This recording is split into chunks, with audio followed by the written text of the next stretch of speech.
All right, you guys.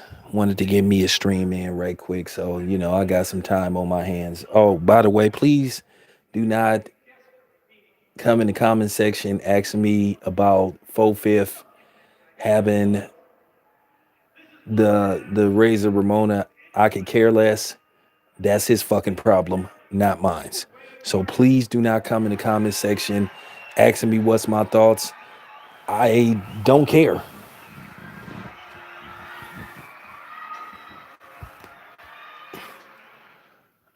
I don't care. So I'm asking you, please respectfully, do not ask me to do a video about that dude. Don't ask my opinion about what do I think about that. I don't care. So please do not ask me what's my thoughts on 4-5 and the Razor Ramon. Do not ask me in the comment section, and I mean it. I don't care. Flat out.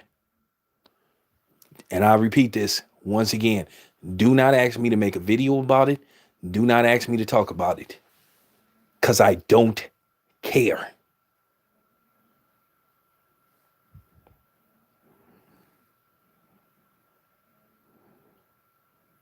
Oh, yeah, that's cool.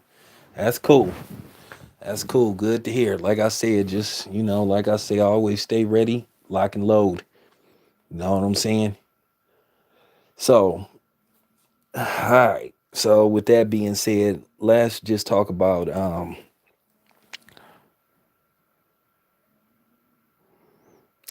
Tori. I don't care. I'm not talking about that dude. I don't talk about him. I can care less. I'm so serious. I'm not talking about that dude. I'm not giving him no press. I'm not talking about that dude. I swear on everything I love. I can care less. For real. But bro, did you not hear what I said at the beginning of I said I'm not talking about that. Please respect my channel and don't bring that up, okay? I said I don't want to talk about that, okay? I could care less about that dude. Do not bring up that dude, okay? I don't want to talk about that dude. There's plenty of other people talking about it. I can care less about that dude. Have you ever seen me hardly talk about that dude?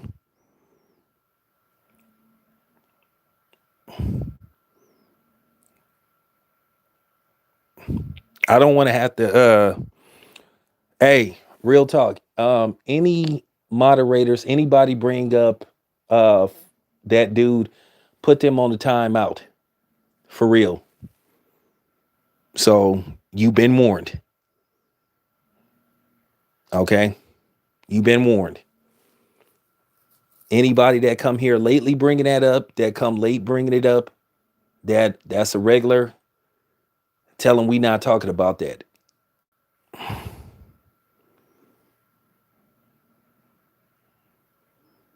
Yeah.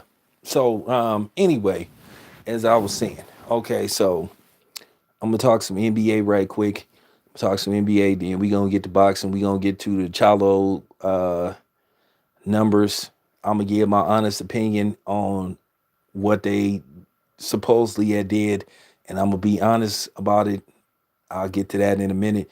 So, okay, so Jimmy Butler has went Dwayne Johnson where he guarantees that the Heat will win game two. Oh man, that that was so funny. I mean, he did like Dwayne Johnson. I guarantee. He pretty much said, I guarantee if McMahon do not ever give people bulletin board material, you cannot give people bulletin board material. But at the end of the day, I heard Umar Johnson. He believed that the league rigged the NBA Finals for LeBron. Well, I think that the Heat out of what I'm saying. I think the Heat will win one or two games, but the Lakers are destined to win this series. Is destiny, and then the thing is, all that's the only storyline gonna be is the storyline gonna be who should get series MVP? Should it be LeBron? Should it be Anthony Davis? Obviously, game one, Anthony Davis was the MVP, but the problem is they want to give this to LeBron James. They will find a way to try to give this to LeBron James. Let me tell you what I think gonna happen. I think the first two games, I think if the Lakers win tonight and they go up 2-0, let's just say Anthony Davis have a big game. If Anthony Davis have a big game, let's just say he go for 40 and they up 2-0. I think the next few games you will see LeBron James try to go off. Because trust me, LeBron James want to win that series MVP. Appreciate that. So that's on LeBron James' mind. Do not think for a second that LeBron James does not want to win that finals MVP. Because once again, that also secures his legacy. That further puts him in the GOAT conversation with Michael Jordan, which I don't think he's still in the conversation with Michael Jordan, because Michael Jordan has won 6 of these things. Like it or not, Michael Jordan is 6-0 in the finals. So I think a 4th championship will put him in that conversation once again. But at the end of the day, you still have to remember LeBron James has lost like 6 of these. So LeBron James will be, after this, he will be 4-6 in finals appearances. But nevertheless, that's still a great accomplishment for you in your 17-year career. You have went to the finals at least, at least 10 times.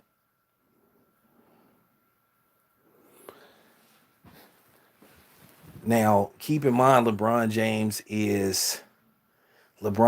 will be 36 December the 29th. You still have to ask yourself, how much longer can LeBron James go? Because at the end of the day, he's still playing like a extended season. Now, he had 3 months. He had 3 months off.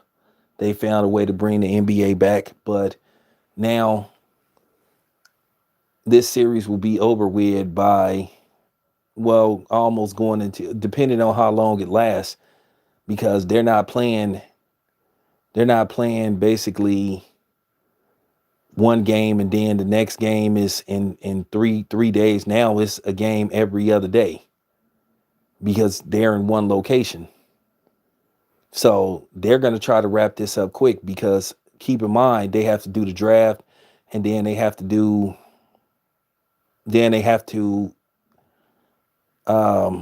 get the next season together, which I think the NBA season will resume, I think, in December, if I'm not mistaken. And I don't know if they're going to play a full 82 games. I think the next season they're going to play like limited games. So,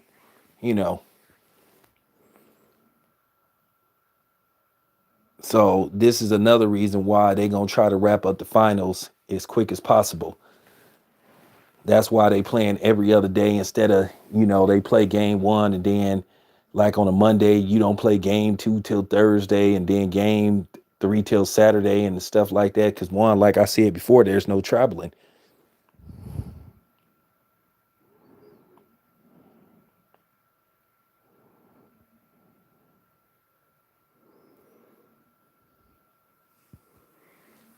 So with that being said, they want to, like I said, get this over with, because they really haven't said when is the 2020-2021 season going to resume. I think they said it would resume. It would start back up like in December. So basically, after they finish the finals, that means basically everybody get to go home. Then, everybody get to rest, be with their family. Then, basically They have to get ready for the next season. Then they have to go through all the testing and all that kind of stuff.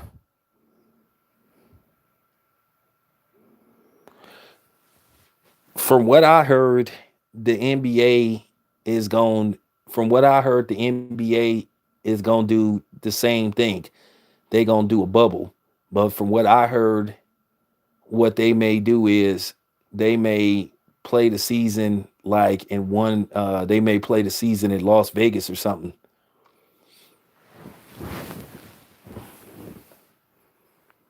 But from what I heard, they gon' pretty much do the same thing. The NFL is the NFL.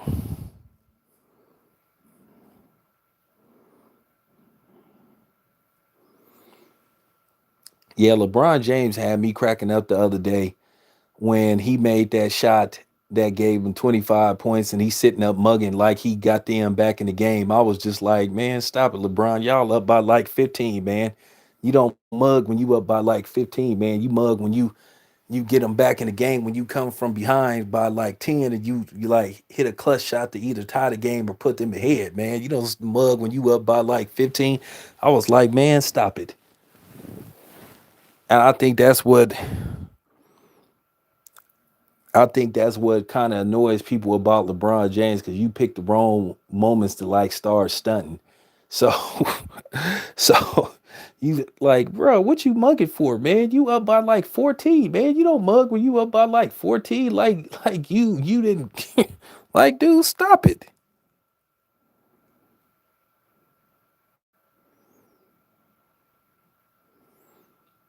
Oh, so Bam and Dragic's out. Oh well, then this gonna end in four. Then, dude. Well, well. If that's the case, then I haven't checked the injury reports.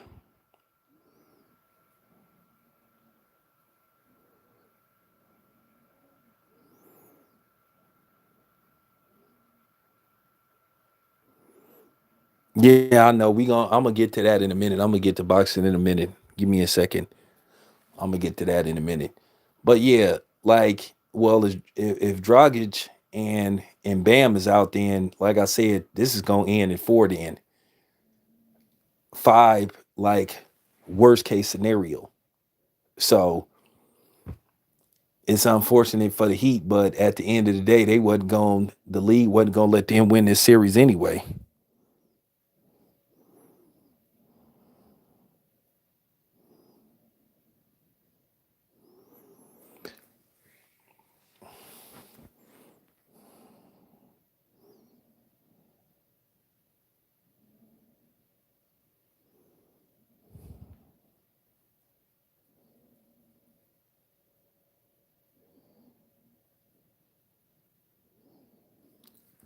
Oh man, didn't I say we not talking about that dude?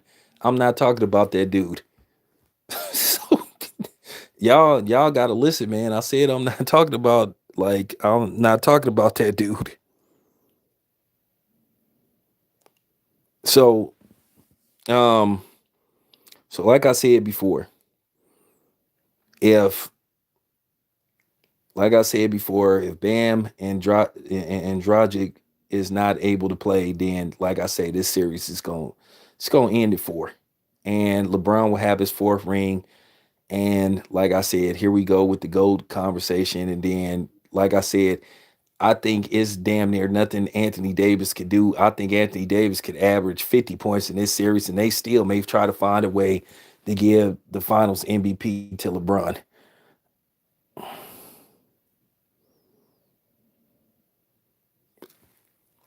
Well, yeah, I heard about Eddie Hearn.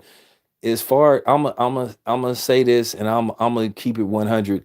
As far as Eddie Hearn go, that's unfortunate because I don't wish that on nobody. But I'm gonna just say this much: just wear your mask, take your vitamins, take your drink a lot of water, take your vitamin C, get immune efficiency pills. You know, just take care of yourself. Just take care of yourself. Don't be arrogant. At the same time, I took precautions when I went to Las Vegas.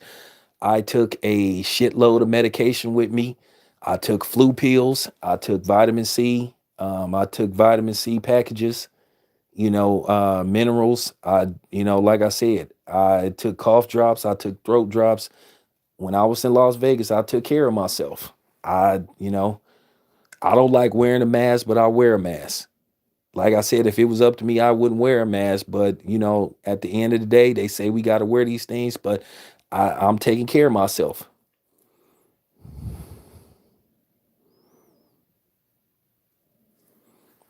So Eddie Hearn, he done for two. He's done for 2 weeks. Minimum 10 days, maximum 14 days. So you know, business will. Even when I was around the Haney's, I had my mask on. I brought my medication with me. So you know what I'm saying. Brought my medication with me. Brought my sanitizer with me. You know, so I had my backpack. I took it seriously. So that's the only thing. That's the only thing you can do.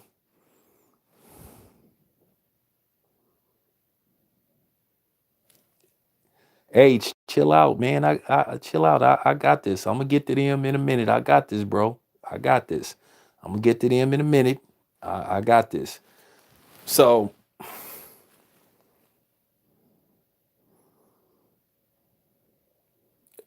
I don't know. Nah, Eddie Hearn is. I think Eddie Hearn is. Eddie Hearn is. I think overseas. I know they had some kind of bubble. So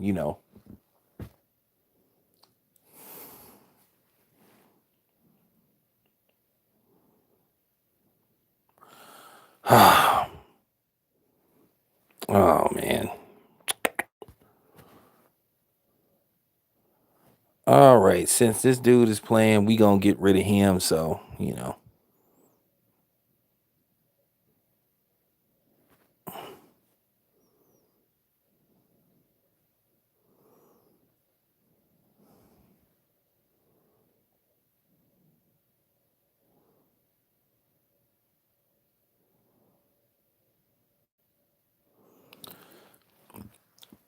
So yeah, Eddie Hearn is overseas. So all right. So next subject. Next subject.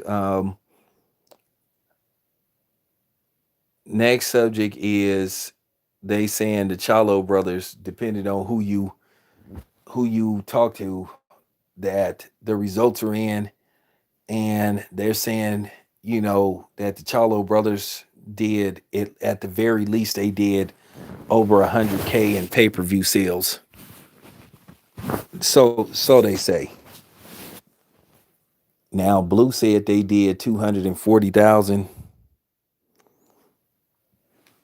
I'm not going. I'm not going to sit up there and say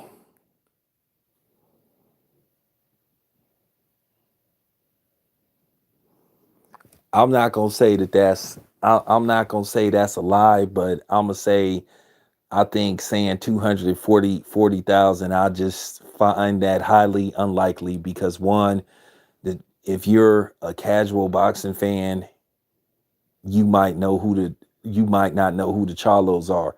Like you got to be like a boxing fan. They not popular like that. And for me to think in these uncertain times that people was forking out $74, I just feel like I think these numbers are inflated. I know people gonna be mad at me and all this stuff and say, "Oh, I'm not hating. I'm just not stupid."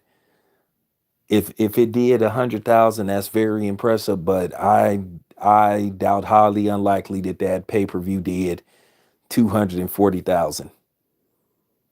And anybody come on here trying to say I'm hating, I'm blocking their ass. I don't care who you is. You gonna be unwrenched if you got a wrench. I'm not hating. I'm just being a realist. I do not think that fight did 240,000. If it did 100, that's it exceeded expectations.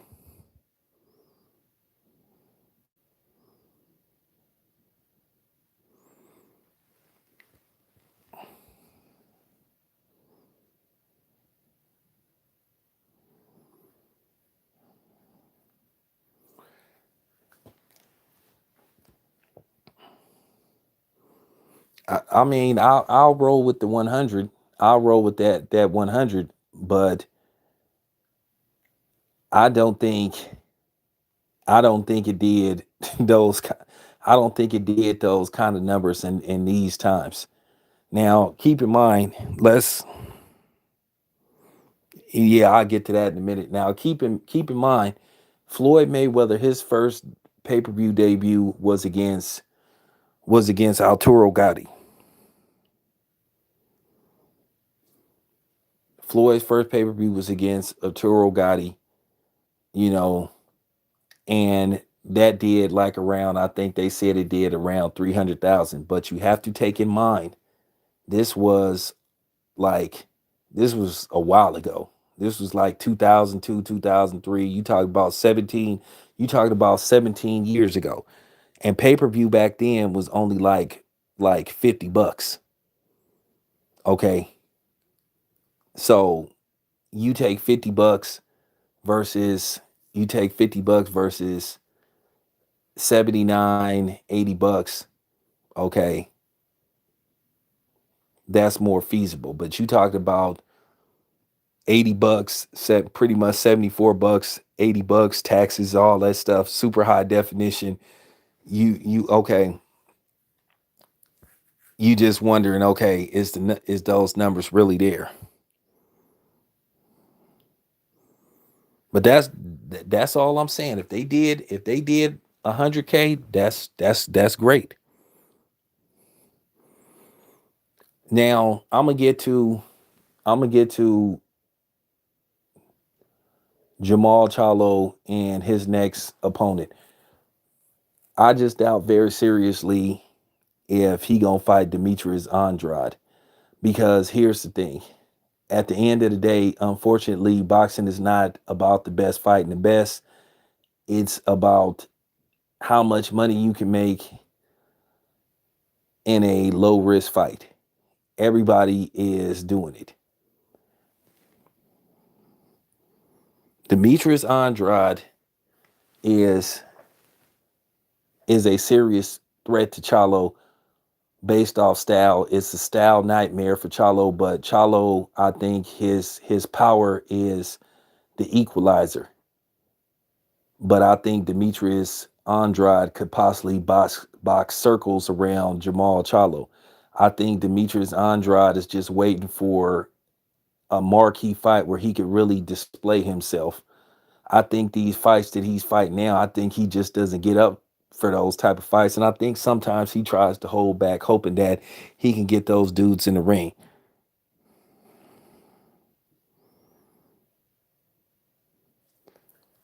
And I'm just telling the truth. I Demetrius Andrade is good, but then at the end of the day, he really don't got a fan base because, as I said before, you only heard of him if you like a diehard boxing fan. And then due to the fact that his career has been, slowed down based off uh internal issues with his management team, his promotional company, that's why he's in the bad predicament that he's in.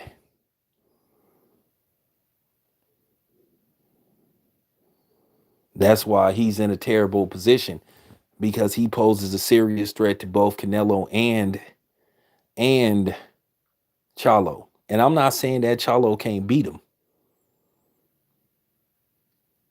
And I heard Blue say that you would have to make Charlo the favorite if they was to fight. Why? Why? Based off what?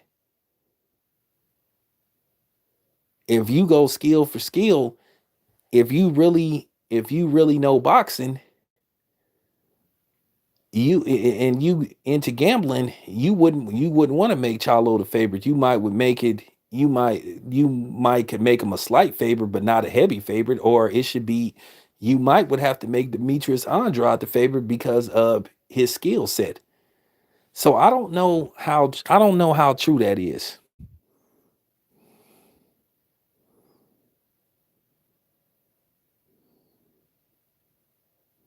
So I don't know how true that is, because I seen Demetrius Andrade box. I remember I seen him. I watched one of his old fights, Um, I seen one of his old fights, man, when he was like at 154. I forgot who the dude was, but he beat the hell out of him. And I'm gonna tell you right now, Demetrius Andrade had him and Canelo fought like 5 years ago. Demetrius Andrade would have beat the hell out of Canelo. He would have dominated Canelo. This is my honest opinion about Canelo. This is my honest opinion about Canelo. Canelo is a good boxer. He's a very good boxer, but I don't think he's unbeatable. He has serious problems with slick mobile fighters. The only problem is, as I said, when you fight Canelo, the problem is Canelo has so much in his favor from the judges to you know just the commission. Then he tries to put all these weight stipulations. So that's the problem. Because like I said, when you fight Canelo, you already down. Like I said, when the bell rings, you already down 4 rounds. So that's the problem. And I've seen this with Canelo quite a few times. Okay. Because you can make an argument that Austin Trout did enough to beat Canelo because he gave him angles.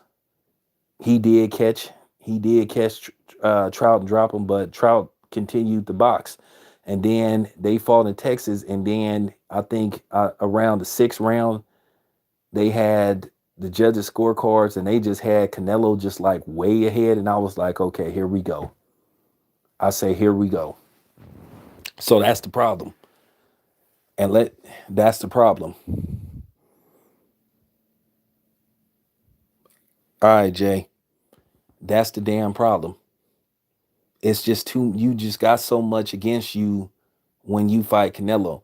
And like I said before, if anybody's seen the Floyd Mayweather fight, there is nobody with common sense that believe that Canelo on one judge's scorecard had a damn draw. That was it was an insult. It was a travesty. Nobody with common sense. When I say nobody with common sense believed that Canelo won more than 1 round against Floyd Mayweather, and you can make an argument he didn't win 1 round. I done seen that fight with Floyd like about 15 times. I had that fight. I had that fight pretty much. Sometimes I have it like 12 to 0 Floyd, and then sometimes I have it uh 11-1 even. I think it was 1 round where it was even, but Floyd clearly dominated Canelo. It was a travesty that that fight was a majority decision. It was a travesty. But that's what you go through when you fight Canelo. And I think that's what a lot of these guys are afraid of. But Canelo is beatable. Canelo is beatable. I don't think he beats. I'm gonna tell you, I can name a few fighters that I think can beat Canelo if they fought. I think Demetrius Andrade beats him. I think that him and Chalo, believe it or not, a lot of people think that Canelo is gonna just blow through Jamal Chalo. I don't think so. Jamal Chalo is 6 feet. He big. He's strong. He keeps coming, and he doesn't and he has a lot of stamina. And I think that's gonna bother Canelo.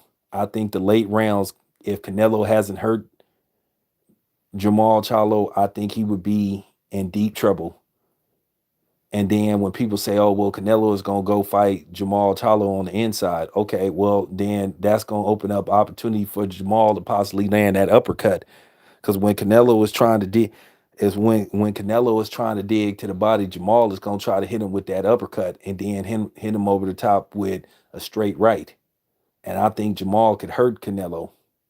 I don't think it's without a shadow of a doubt, Canelo does not hit harder than Jamal Charlo. And Jamal Charlo got a hell of a chin.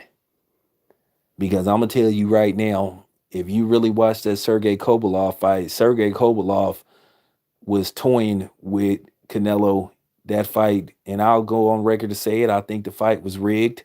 It looked rigged, because Canelo couldn't even get past Sergey Kovalov's his jab, his long rangy jab. And then when Kovalov nailed Canelo a couple of times, he seriously hurt Canelo. Had Kovalov been really allowed to fight, he probably would have knocked Canelo out. All of a sudden they fighting, and then Canelo throws like 3 punches. And that's why people, after that fight was over, all them boxers, you had even boxers saying, I don't know about that fight. You had everybody and they mama pretty much saying, you had a whole bunch of boxers from Badu Jack to quite a few other boxers saying, man, I don't know about this Sergey Kovalov fight. It looked staged. It looked staged. It looked like it was a script to it.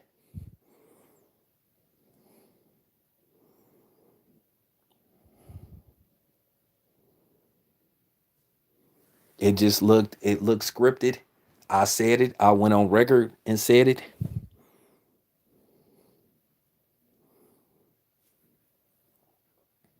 I was just like, I was watching that fight and I was like, damn, Sergey Kovalov is winning. And the funny part about it was I had Sergey Kovalov winning the fight. And like I said, I can't remember what round it was. Canelo throw like 4 punches, all of a sudden, Sergey Kovalov, you know what I'm saying, is done. So, and then Sergey Kovalov hinted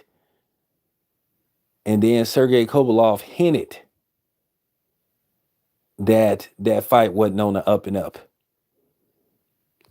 Sergey Kovalov hinted that the fight wasn't on the up and up. You notice that's why people don't even talk about that fight no more, because it was obvious it was obvious what was going on. Now, of course, Canelo's fans were upset, saying we was hating. But keep in mind, these the same Canelo fans that are now saying that the Rosario and Jamel Charlo fight was fixed. No, I can tell you right now, if you look at the fight in between one of the rounds, Rosario was in the hospital for a couple of days, because if you look at in between one of the rounds when he was badly hurt, he fell asleep. You know what I'm saying? He had a concussion. He was falling asleep like during the intermission. You know, not intermission, but in between the rounds for the break. And he was nodding off and he had to get woke up. And then if you listen to the fight without the sound, I mean, if you listen to the fight, since basically it ain't no crowd, you could hear that snapping jab like hit his body. And then he went down because he was already hurt anyway. So I think you know what I'm saying? I think the fight was legit. And nevertheless, even though Jamel was winning the fight in my eyes anyway, he had some good moments at the time. He landed some nice shots on Jamel, because he was giving Jamel fits sometimes with those body shots. Jamel, once again, just like his brother, they got good chins.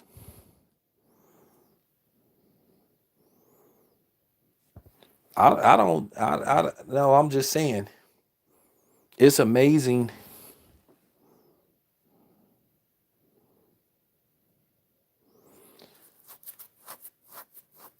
So it's amazing how people try to change the narrative when it comes to Canelo versus other people. And keep in mind, Canelo did test positive for a banned substance. But then basically what happened was the WBC did, they did him a favor. They did him a favor. Basically, they raised the they raised the levels of how much in your system you could have.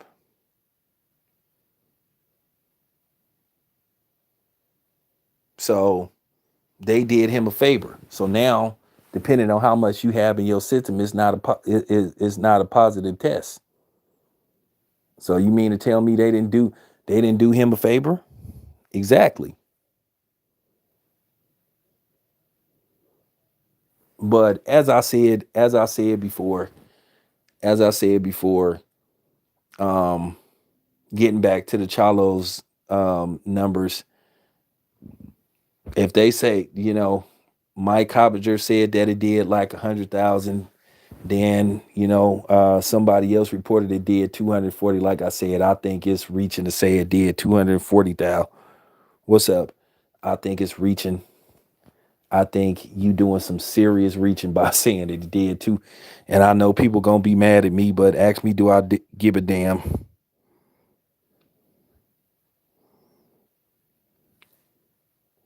Hey, what's up? Appreciate that. Yeah, but ask me, do I give a damn about somebody being mad because I'm just telling the truth? Like I said, how are you hating when you just giving an honest assessment when you clearly looking at what's going on around you and you trying to tell me that that fight did that, and basically, so you mean to tell me they first time out that basically they first pay-per-view did better than both Andre Ward and Sergey Kovalov fights, and Sergey Kovalov and Andre Ward was arguably the number one and number two boxers on the planet at the time they fought. And you mean to tell me that the Charlo brothers, who was not, neither one of them fighting pound per pound best fighters on the planet, they did better. Look, I'm just calling it how I see it. I'm just calling it how I see it.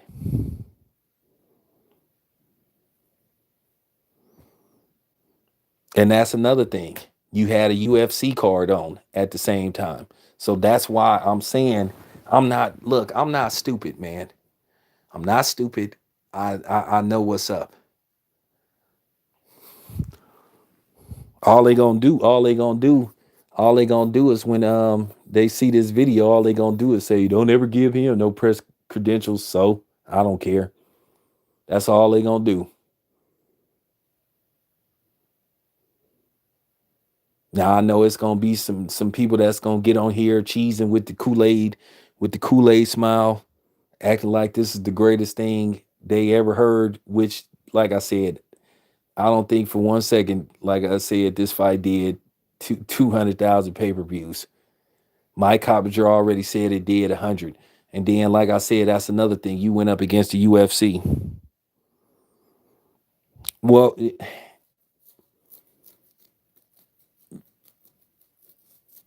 Mike Coppinger said it did around 100,000. Whether you like Mike Coppinger or not, Mike Coppinger is pretty accurate with that kind of stuff. And I know Mike Coppinger. He, oh man, Mike Coppinger is a funny dude. That's all I'm gonna say. Mike Coppinger is something else.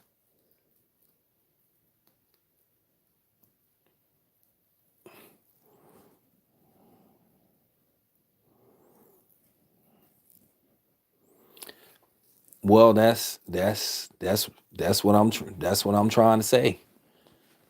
That's what I'm trying to say. Nobody wants to nobody wants to listen. Nobody wants to listen. Nobody wants to hear the truth. I know that fight didn't do 240 and 40,000 pay-per-views when you went up against the UFC.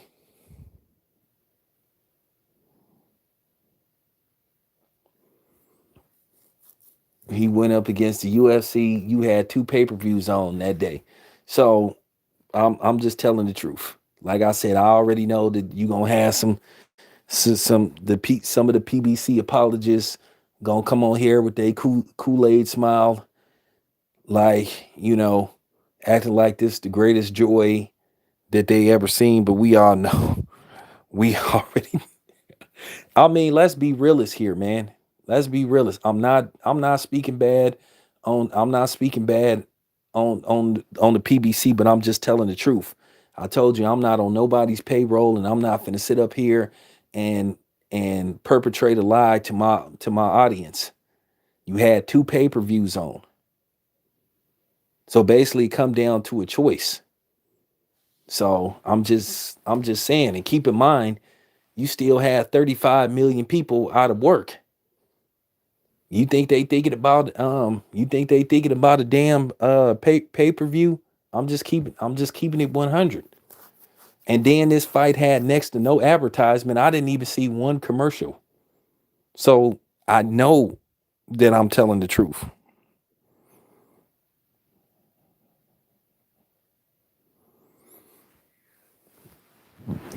I don't even think Canelo versus the Chalo brothers. And see, that'll be the true test.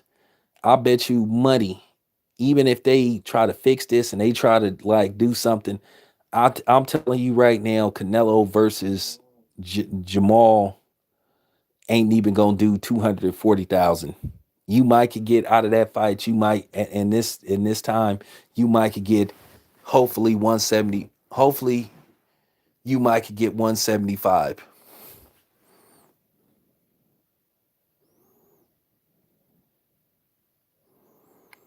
Man, to this day, we still don't know what was the.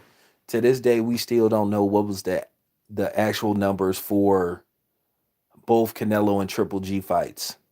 Keep in mind, Oscar said he wasn't gonna release them, and then all these people came getting mad at me, got upset.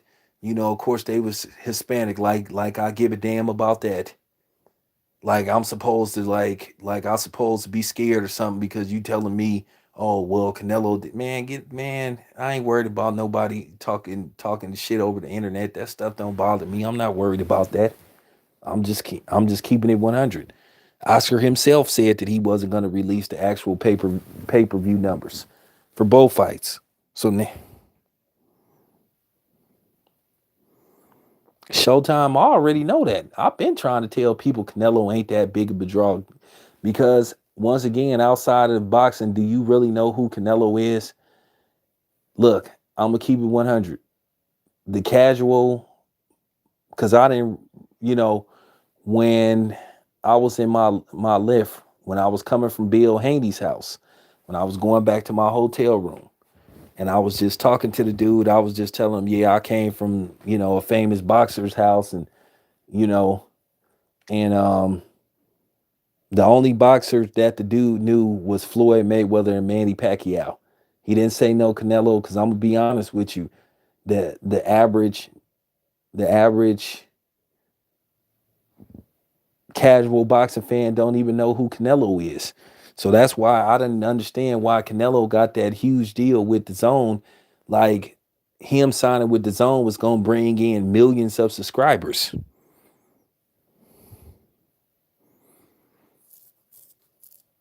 So I never understood that. That just sounded like a trap from the gate. That just sounded like it was capped from the gate. I don't know where they got these statistics and these stats that Canelo was like box office. His most successful fight that he headlined was actually,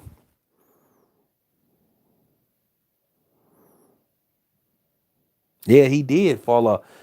The funny part of Canelo's most successful pay-per-view was Julio Cesar Chavez Jr. And that's only because he was Mexican, and that was because of his name. And I think that fight did like 900,000 to a million, and he did like they said he did 800,000 versus Miguel Cotto, and that was because Miguel Cotto had been on pay per view several times against Shane Mosley, against Zav Zuda, against Floyd Mayweather, against Margarito. So Miguel Cotto had somewhat of a following on pay per view because you know Miguel Cotto did solid numbers on pay per view when he headlined his own pay per views. Miguel Cotto was averaging like a half a million pay per view buys, so he had solid numbers. But if you look at Canelo, I don't think Canelo was box office like they was making him out to be. That's what I'm saying. Cotto had success on pay per view. So Cotto always was a solid pay-per-view draw. He was a great fighter. You know, he lost some fights, but he won some fights as well. You know, so that's what I'm saying. Canelo was never what they tried to make him out to be. Like saying this shit about he possibly the greatest Mexican fighter ever. I don't even think he did shit. It's an argument whether Canelo is in the top 10. Salvador Sanchez is better than Canelo, was a better fighter than Canelo. Salvador Sanchez, Ricardo Lopez, um, you know what I'm saying? I'm on the fence about. Yeah, the second Margarito fight did 700,000. So that's the point that I was trying to make. Canelo didn't have that much drawing power. It was a facade. You do know that some of Canelo's fights wasn't even selling out. His fight with Daniel Jacobs didn't sell out. They said so it was a lot of different things. So this is why I cannot figure out why they gave him that deal at the zone. It just didn't make any kind of sense. And so now you are where we are now, where the zone want him to take a pay cut and he don't want to take a pay cut.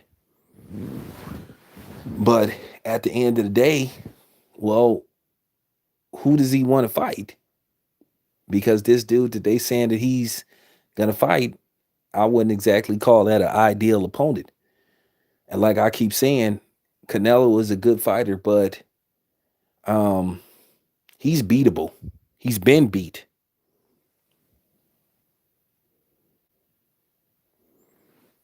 Like I said, Canelo is like circumventing. He doing what Sugar Ray Leonard was doing.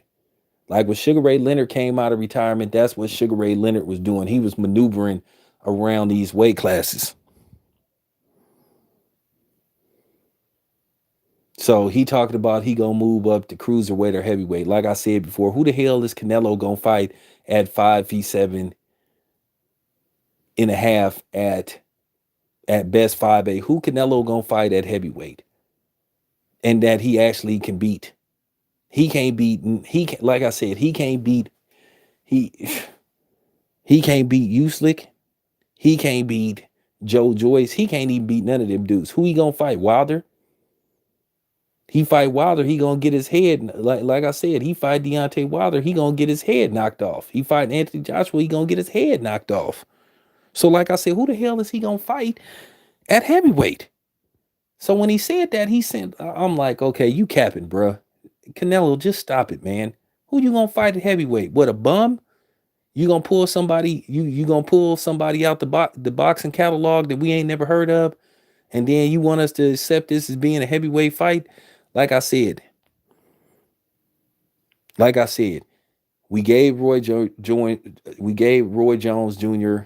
Okay, we gave him props because at the end of the day, at least John Ruiz was a legitimate heavyweight. But John Ruiz wasn't a big dude. John Ruiz wasn't that big. John Ruiz was like what?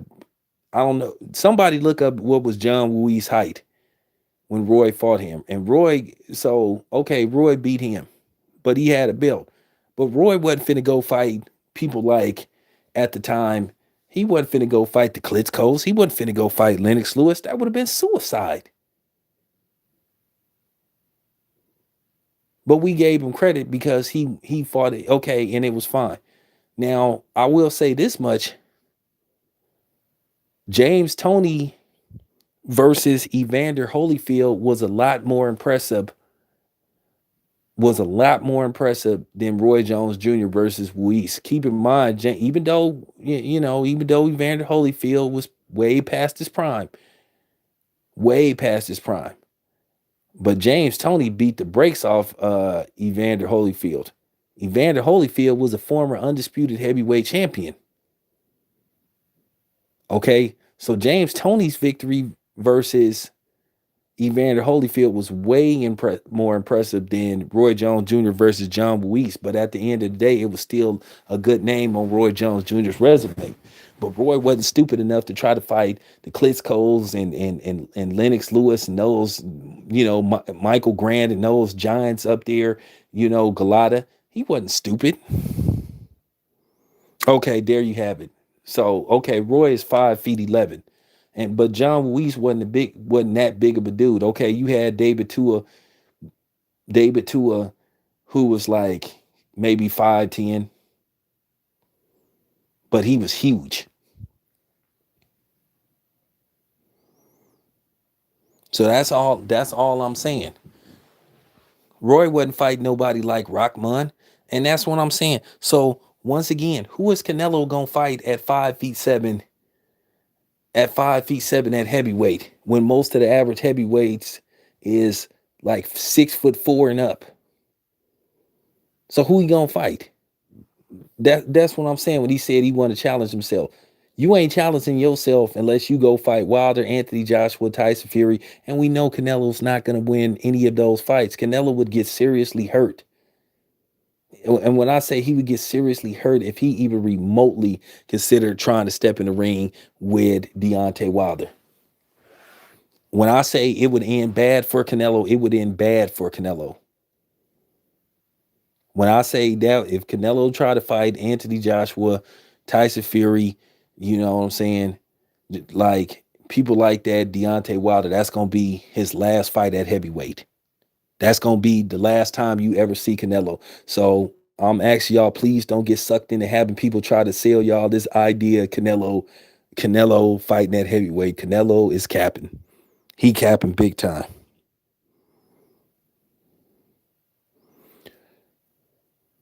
It don't matter if Canelo come in at 202 pounds. He ain't beating none of them. He ain't beating none of them dudes. He gonna get his little redheads curb stomped. When I say it's gonna end bad for him, it's gonna end bad for him.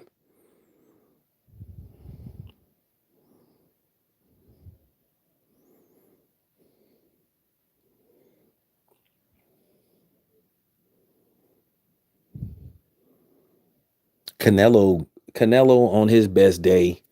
When I say Canelo on his best day couldn't beat Andre Ward.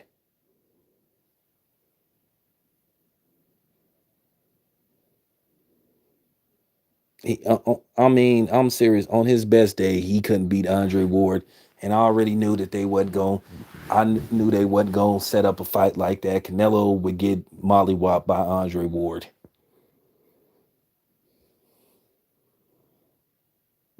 Canelo versus Andre Ward would be worse than the beating he took from Floyd Mayweather, because one, Andre Ward is bigger. Andre Ward is 6 foot, 6'1", 6 feet, 6 feet and a half. He not he. When I say that would end bad for Canelo, it would end bad.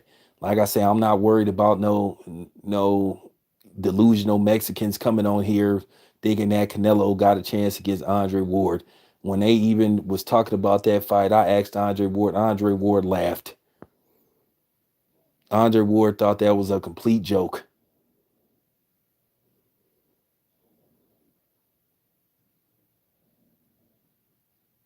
The only reason why he even brought that up because he thought he could try to pull a fake, you know what I'm saying, a fake cap with Andre Ward, knowing that Andre Ward had been retired for 2 years.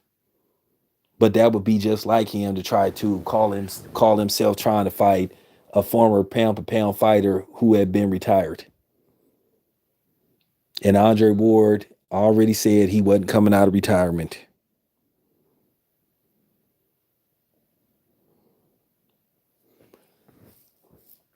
Not as I'm just gonna be completely honest with you because, like I said, I'm a realist. Um, just like you probably not gonna get Teixeira versus Jamel Charlo for undisputed because he a Golden Boy fighter, and Oscar just probably ain't gonna make that fight because he ain't gonna want to do. He just don't want to do business with Al Heyman. Now, if this lawsuit, a lot of people believe that the lawsuit is going to be thrown out again. A lot of people believe that Oscar De La Hoya is trying to keep Canelo from going over to the PBC. Now, some reports say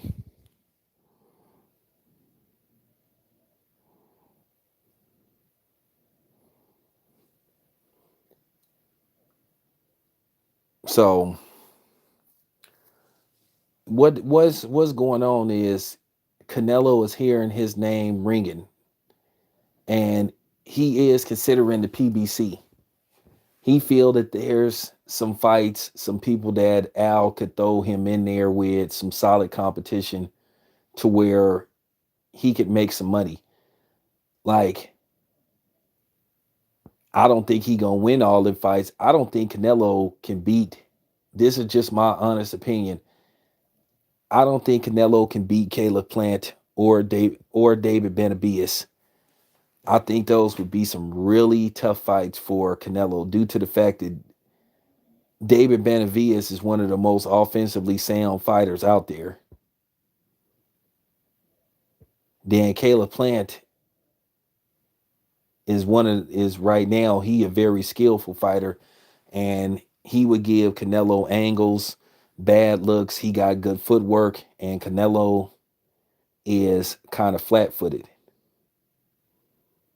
And I just think those are terrible matchups for Canelo. Now, if he took them to make money, yeah. If he took them as, he just not winning all in fights.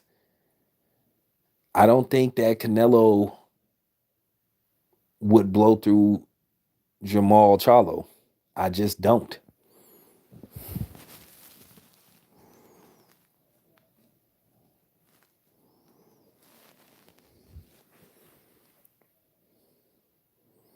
But do I think that we will get Canelo versus Jamal? I don't know.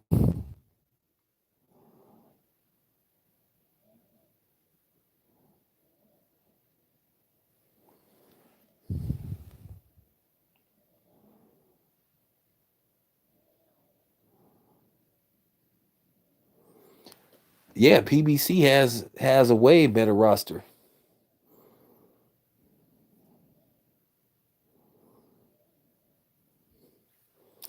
Well, Canelo ain't been knocked out a couple of times, but I'm telling you, if he come to the PBC, I think he would get exposed in certain fights. I'm serious. I do not think Canelo can beat David Benavides because of David Benavides' range and his range, and then like I said, David Benavides is very offensively sound, and Caleb Plant is just too skillful.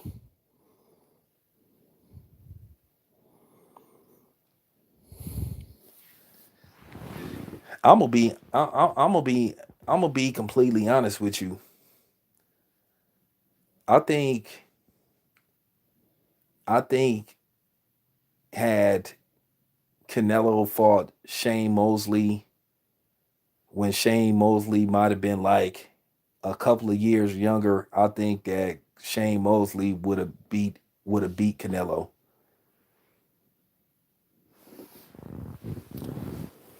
Because here go the thing. I watched that fight with now I was there. I went to the fight with Miguel Cotto versus Canelo. That was a very close fight. I had Miguel Cotto winning the first 4 rounds versus Canelo, and then I think Canelo sort of like towards the second half of the fight, Canelo sort of started to turn on the heat, turned it up, and then I think he was able to win that fight. I didn't think it was a blowout. Laura clearly beat Canelo. They can holler about Laura was running all they can make all the excuses about Laura was running, but he was touching Canelo up. That's why Canelo said, I'm not fighting that dude again. That's why he said, I'm not doing this again. He was like, I'm not, he said, no, I'm not fighting that dude. He said, I don't want to see that no more. He was like, no, I'm not doing that. He said, So, so that's what I'm saying.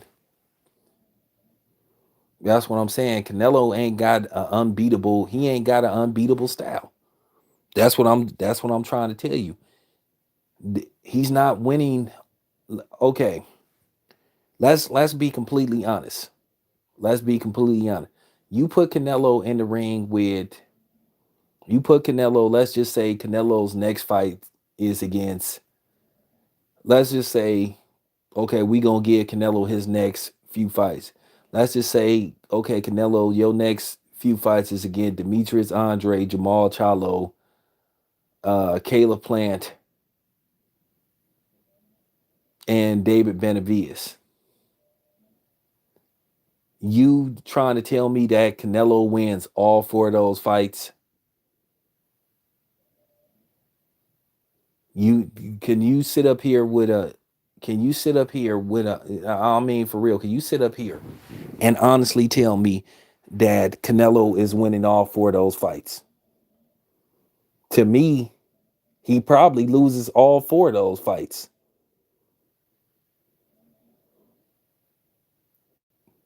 Worst case scenario, he wins two of them, but he not winning all four of them. That's what I'm saying. Worst case scenario, he wins two of them, but he's not winning all four of them. And he definitely not winning three out of the four. He may beat Andrade just because of the politics. He may beat Charlo because of the politics.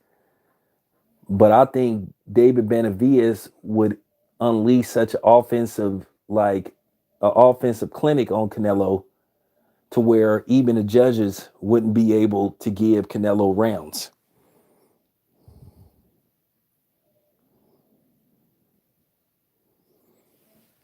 So that's just that's just the honest to God truth. You can get mad at me. You can get mad at me all you want. You can get mad at me all you want, but it's fact. It's fact. He not winning all four of those fights. And if you throw, I'm serious. He's not winning all four of those fights. And I'm gonna tell you right now, with the exception of the Demetrius Andrade fight, those three fights I named would be PBC fights. And I'm gonna tell you right now, Al Heyman and Co ain't gonna go for no BS. Okay.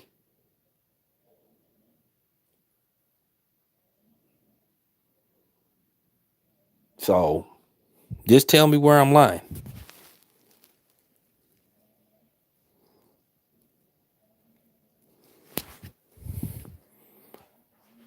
Well, I think that's another thing that people starting to see also, Ryan. People starting to see what's going on with Canelo. And then I think if he and see that's another thing. If he fought on the PBC side, those PBC guys gonna start calling out the politics. They gonna start making it uncomfortable for the referees or excuse me for the judges to do a number on whoever Canelo fights. So I forgot who he trying to fight.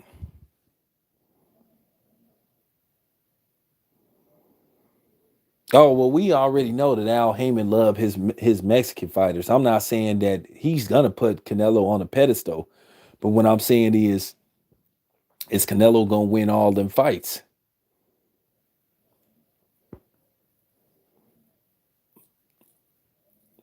He gonna try now. He like I said, he'll set Canelo up with some some winnable fights, some fights that he think he could win, but he's not gonna line all those dudes up for Canelo because at the end of the day, you still have to sell Canelo as a superstar. That's basically what they did with Manny Pacquiao. Yeah,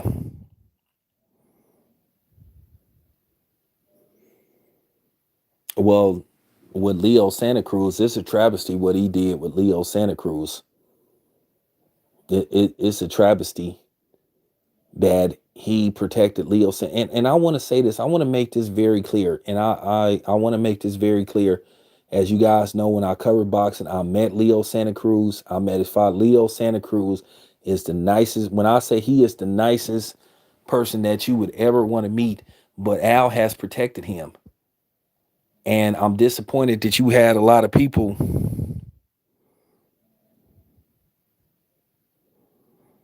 Yeah, you right, aka that would be the plan. He's not, like I said, he's not gonna throw him in with all those dudes. He's gonna spread them out. He'll spread them out.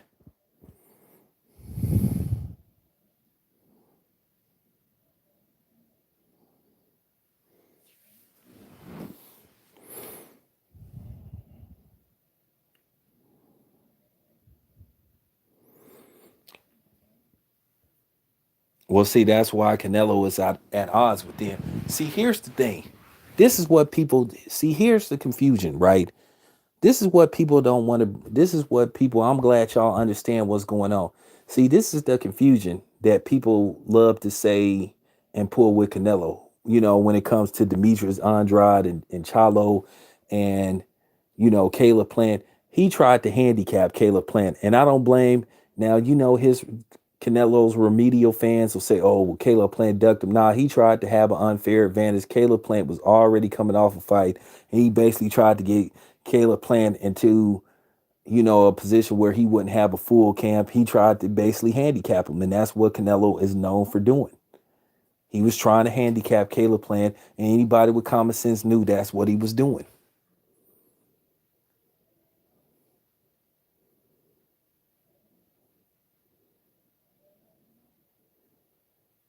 Yeah, that's all he was doing. He was just trying to handicap him. But see, here's the thing. See, this is what a lot of these other dudes don't want to talk about. That some of these black Canelo apologists. Okay, peep game, y'all. Listen to you. Listen to me. You hear this stuff all the time. Okay, I do believe that Canelo is not going out of his way to fight the people on the opposite side of the street, like the Chalos and Demetrius Andrade and all that kind of stuff. Because people say, okay, well, he said he'd fight all those dudes, but it's Oscar. At the end of the day, he made Oscar make the Eris Laurie Lara fight. So why don't he say, I demand that you make the Demetrius Andrade fight? Hey, I'm fighting for my legacy here. I demand that you make the Chalo fight. Now, this stuff about they offer Chalo $12 million, that's hearsay. Okay. Don't have enough proof. But that's one of the things that what Canelo fans try to hide behind too. They try to say, okay, well, this Oscar that's preventing these fights from happening. That may be true, but Canelo ain't put his foot down neither. Because at the end of the day, the fighter make the final decision. And no matter how much Kenny Porter wanted to fight with Bud versus Sean Porter, which I think that fight makes is a good fight. At the end of the day, it come down to Sean, it come down to Bud. But here's the thing. Sean them sometimes they might be doing that when they say, now, do I think they serious about trying to negotiate with Bud? Kenny is dead serious. But at the same time, he know that Al Heyman is gonna buckle and say, okay, well, the reason why he doing that is because he know that Al will buckle and fold if they try to like take a fight over to Top Rank, especially if they lose a purse bid to Top Rank. They don't want to lose a purse bid to Top Rank where they Top Rank get full promotional rights to the fight. So it makes all the sense in the world to say, okay, well, I'm not okay. You threatening to go talk to Top Rank and make a fight, try to set up a fight with Bud. Okay. Now, I haven't, to be fair, I'm not calling Sean Porter a liar, but I haven't heard Bud confirm that's what he told Sean Porter. At the end of the day, you got to understand people hate Bud's guts. and particularly in black media. So anytime somebody says something, they gonna roll with it. So I haven't heard Bud say that. I haven't heard Bernie say that. Okay. Now, once again, I've been trying to get Bernie on the show. Anybody that got a social media account or Instagram, tell Bernie that I said to get his ass on my show. Once again, it's no holds bar on my show. I let Faison Love say whatever he wanted to say. I don't muzzle people that come on my show. I let these dudes say whatever they want to say. So you tell Bernie that I said to get his ass on my show. I ain't got nothing against him. I just don't have Instagram. You tell Bernie to holler at me. We can set it up. Tell him he can have a whole show. Like I said, once again, Batman, I still ain't heard from Batman. What's up, E?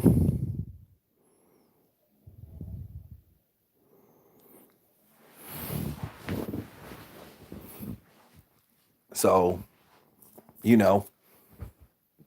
anybody that got an Instagram, aka you tell Bernie that I said to get at me. You know what I'm saying? Tell him he can say whatever he want to say, no holds bar, and tell him don't come on here talking that bullshit about. See, I only talk to people that know something, man. I know plenty about boxing, man. Just stop it, man. Just stop it.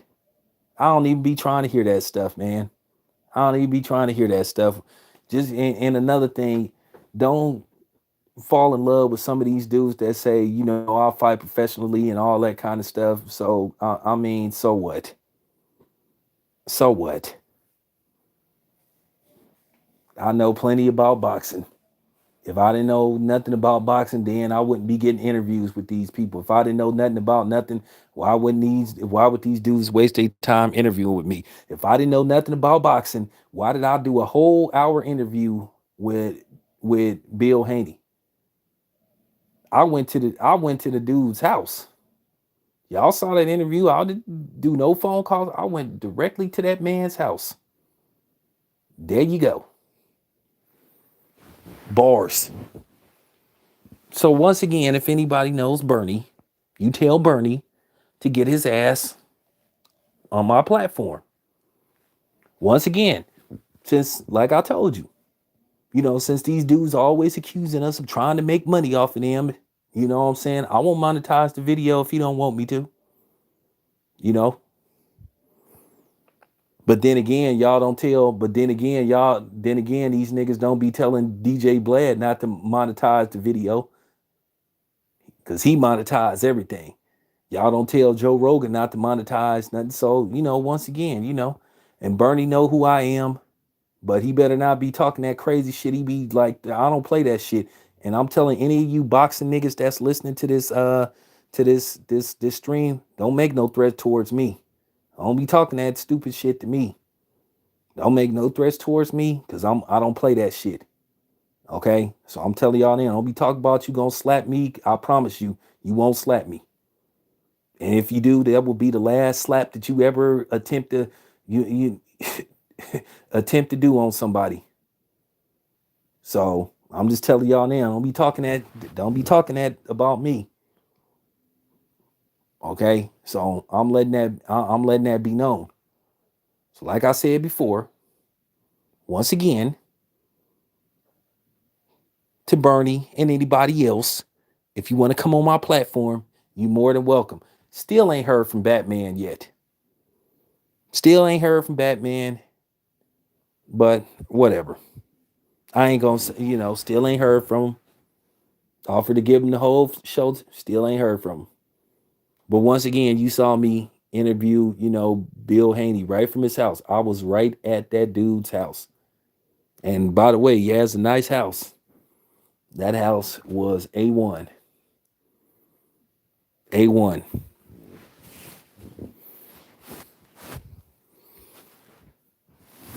But speaking of Bill Haney, once again, shout out to Bill Haney. Shout out to Bill Haney, real talk. So it appears that the Gamboa fight is official. Like I said, they said they'll revisit the Gary Russell Jr. situation maybe They could try to get Gary Russell Jr. in January, which to me, I think that's a very quick turnaround. You know, you fight in November and you talked about fighting Gary Russell Jr. and January. You might want to at least try to wait till February.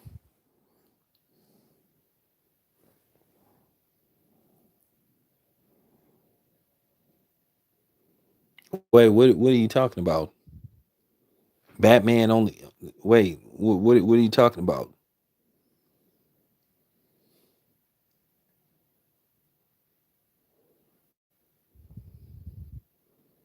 I Like I said, I reached out to Batman several times, but I got some other stuff in store that I got some other stuff that I'm working on.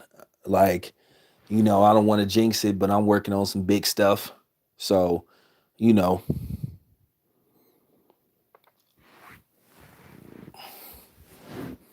but I will say the past. I will say this much though. The past like 3 weeks, like I said, as far as the traction, that the LDBC and other people had talking about this potential fight. Like I said, as far if ratings go, it was a blockbuster.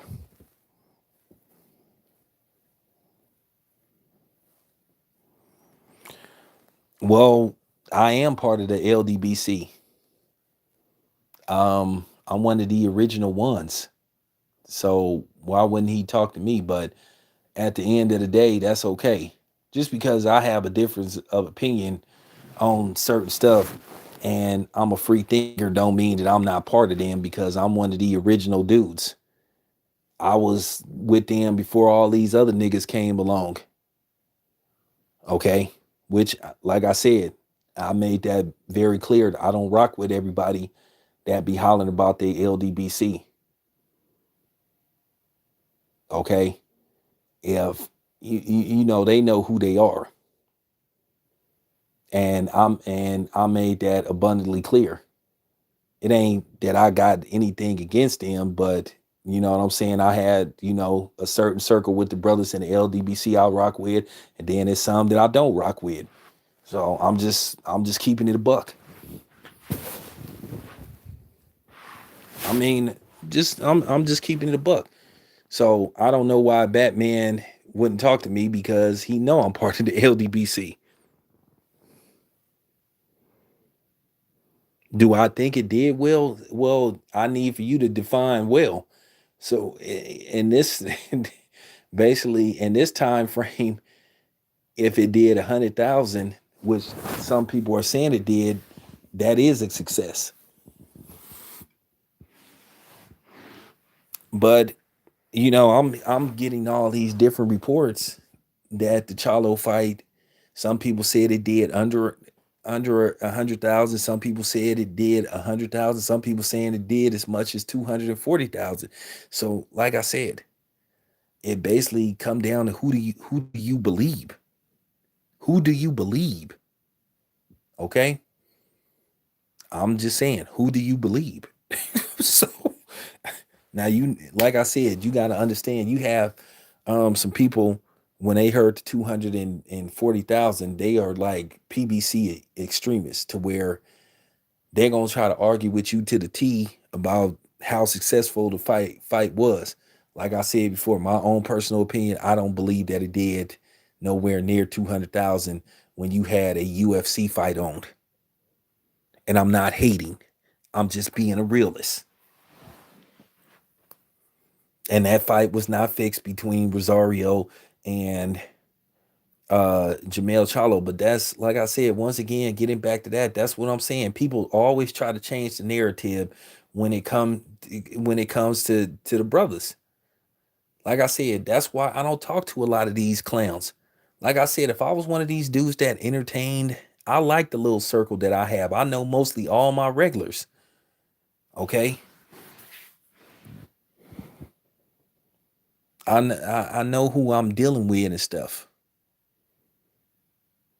So I'm just saying, You're gonna have people that's gonna try to argue you down about how good this fight did or didn't do. So like I said before, I'm not gonna sit up here and talk a bunch of stuff because I want a certain amount of views. What you see is what you get. 1970, the dramatics. You know that I'm just telling you. Do you want a dude that's gonna sit up here and BS y'all and kind of like lightweight patronize y'all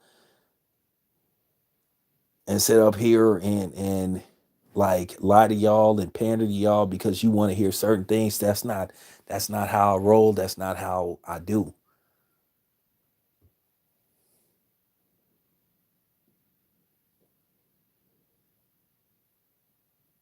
You know, like I said, pay-per-view is a very sketchy thing now. And like I said, for what they're asking for now and the pandemic and all these people out of work, shit, you just don't know. Cause I give you an example. Manny Pacquiao, to keep it 100, to keep it 100. Manny Pacquiao's numbers were never the same after he lost to Floyd. Cause you know why? Cause it was over. All the hype.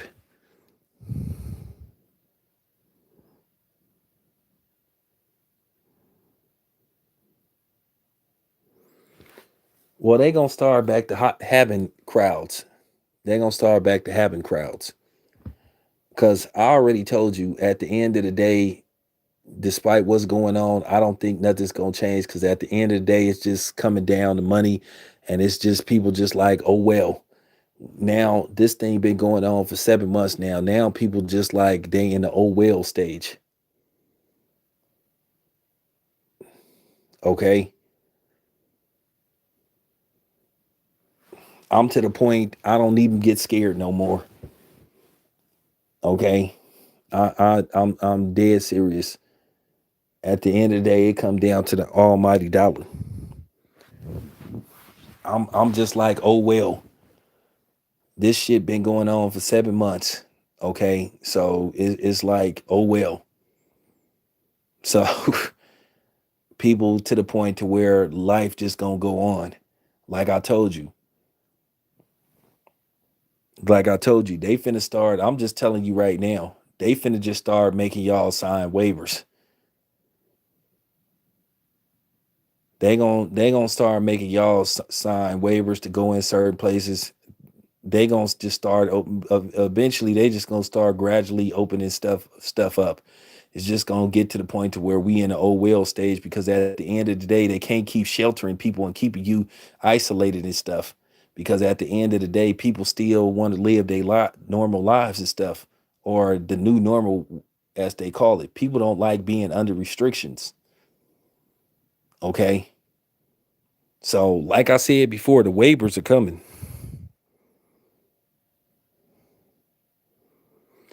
Javante Davis and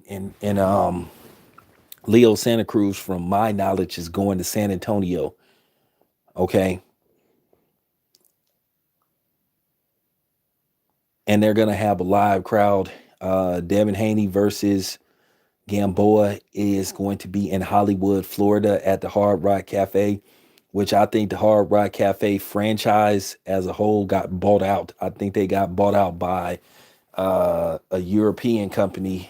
They was by some people, because like I said, I just came from Las Vegas. Las Vegas, when I went there, was 70%, probably 80% uh operational. When I went there in August, it was probably like 60, but now it's like 80.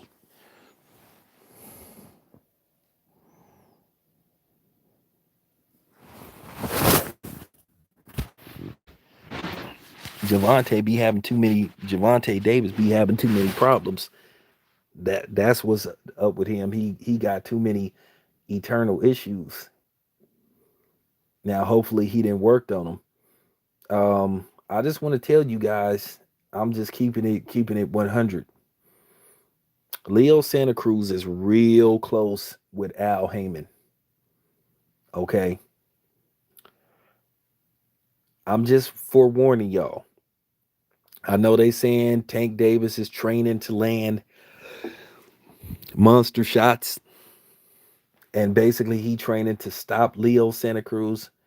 But I almost am certain that Al is gonna ask Tank not to knock out Leo Santa Cruz, just carry him.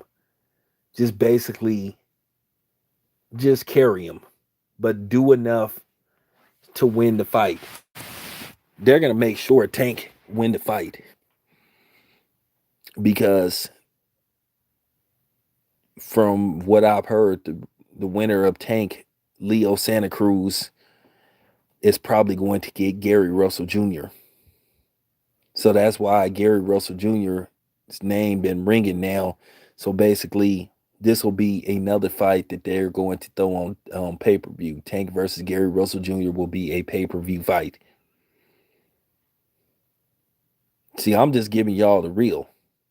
I'm giving y'all the real ahead of time. That's the master plan. That's the master plan. As I said before, I really would like to know why Gary Russell Jr. didn't fail so out of favor with Al Heyman to where this stuff was happening to him. But like I said, who knows? But that's the master plan. Gary Russell Jr. will more than all likely get, because Al Davis, Al Davis. I called him Al. Fucking, I called him Al Davis because Al Heyman and Al Heyman, and I'll tell this story again. You know, they saying that Al Heyman and Leo Santa Cruz, Gary Russell Jr. had some kind of beef, or it was a beef between Gary Russell Jr. and Floyd Mayweather, which Al Heyman got caught in the middle. Look, Floyd Mayweather is one of the shot callers with the PBC. No fights don't get made, as I keep saying, without the approval of Floyd and Al Heyman. Okay. Floyd is part of the PBC, which I told y'all that last year. And once again, nobody didn't believe me until other people started saying this. I told y'all that Floyd was part of the PBC, that Floyd was one of the major partners with the PBC. But he supposed to have some kind of falling out with Floyd Mayweather, and then basically Floyd Mayweather and Al Heyman kind of been like shelving him, putting him on the shelf, and him only fighting once a year and then not fighting the best dudes out there. Now, they said one of the reasons why he fell out of favor with Al Heyman, which, like I said, this was never confirmed. This was never confirmed because I never heard this from anybody, and Lomachenko would have told me this or Lomachenko's manager, because I asked Lomachenko about Gary Russell Jr. Now, there was a rumor saying that Lomachenko offered Gary Russell Jr. a rematch, and Gary Russell Jr. said no.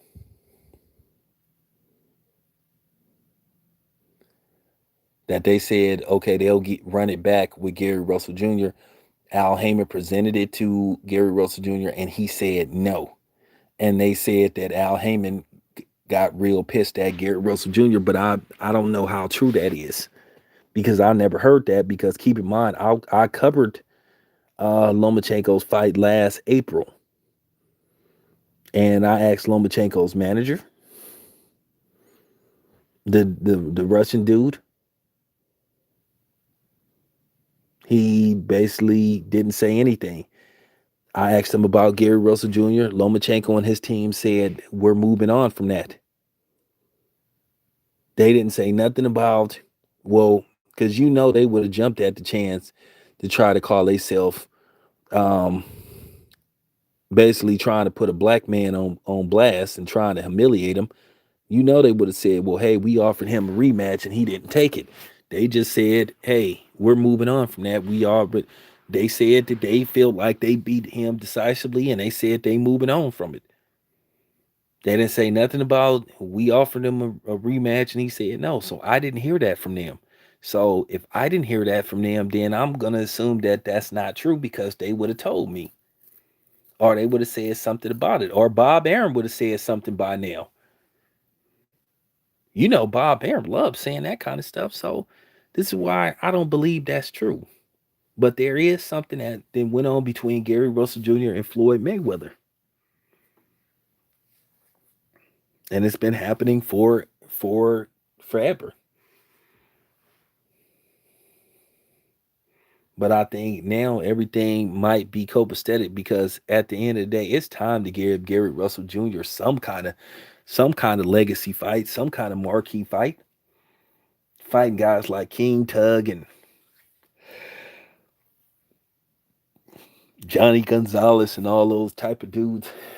I mean, you know, Kinko Martinez and I mean, like you know, this Tank Davis thing is kind of big because keep in mind they want to make Tank a pay-per-view star, which at the end of the day, now you see that the PBC stuff was cap. Because I could have sworn when the PBC first came about, they was talking about that they didn't want to have pay-per-views, that they basically wanted to make boxing mainstream again, but now all of a sudden they throwing all of what you would call the marquee fights on pay-per-view. Me myself, Errol Spence versus Danny Garcia should be on premium cable or free TV, but it isn't. So we got to pay $80 for that fight. So, that's the thing. We have to pay $80 for that fight and don't like it. And I'm trying to figure out like I said, see, this is where you see the PBC apologists. They trying to turn Errol Spence into this mythical pay-per-view star, and then they trying to say basically a win over Danny Garcia elevates Errol Spence to number one, and then he becomes a pay-per-view draw. Well, how are you a pay-per-view draw when they making your fights be on pay-per-view? We're not clamoring for these fights to be on pay-per-view. No, it's because Al and Floyd are putting them on pay-per-view. Okay? And beating Danny Garcia doesn't automatically make you number one pound for pound. Keep in mind, he's already been beat before. And a lot of people believe there's fights that he got the W for that he shouldn't have got. A lot of people thought that Herrera beat him. A lot of people thought Lamont Peterson beat him. So,